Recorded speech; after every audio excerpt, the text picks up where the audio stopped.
Assalamu alaikum достор, кандайсыздар? Амансыздарбы? Сиздер менен кайрадан жүз көрүшүп отурганыма чексиз кубанычтамын.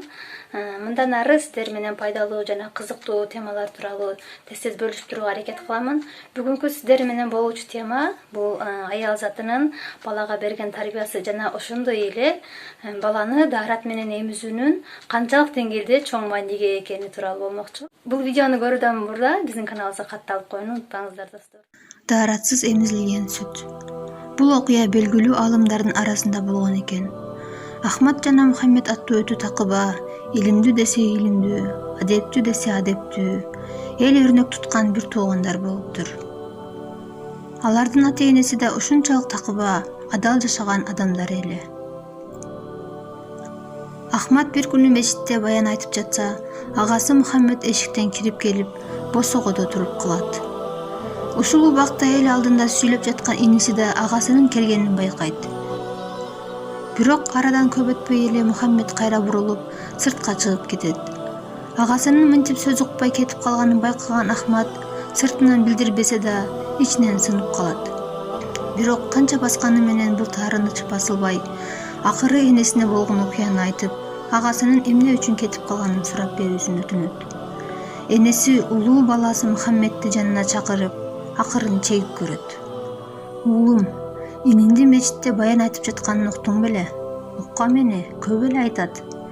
Бүгүн да айттыбы? Ооба, айтып жаткан. А сен уккан жоксуңбу? Жок, уга албадым.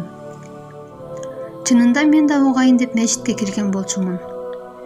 Бирок адам баласынын баянына ушунчалык көп периштелер, жиндер да келерин көргөн эмесмин. Мечитте тим эле бут коерго жер жок. Акыры баары бир батпасымды билип, кайрылып кетип калдым. Абалды түшүнгөн эне тымызып кубанып калды. Бирок кичүү улуу буга кубанган жок.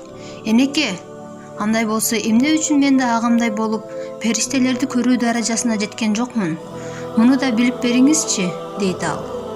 Энеси аны дабырып, Мухаммедтен сурадым эле ал. Энеке, ал жагын мен билбейм.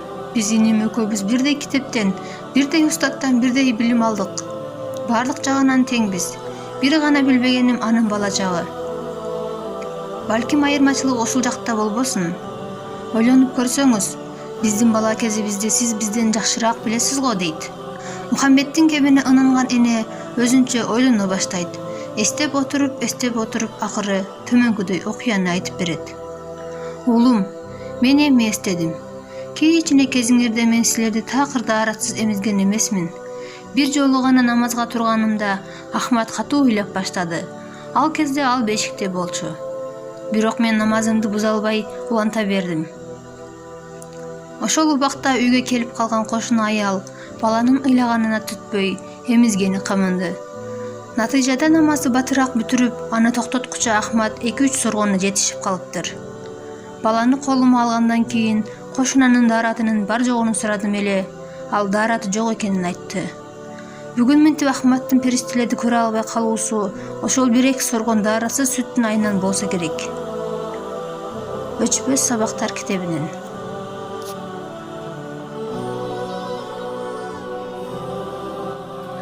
Достор, бул видеону көргөндөн кийин сиздерге кандай таасир калтырды? Оюңуздарды комментарийга жазыңыздар жана лайк басып каналыма катталыңыздар.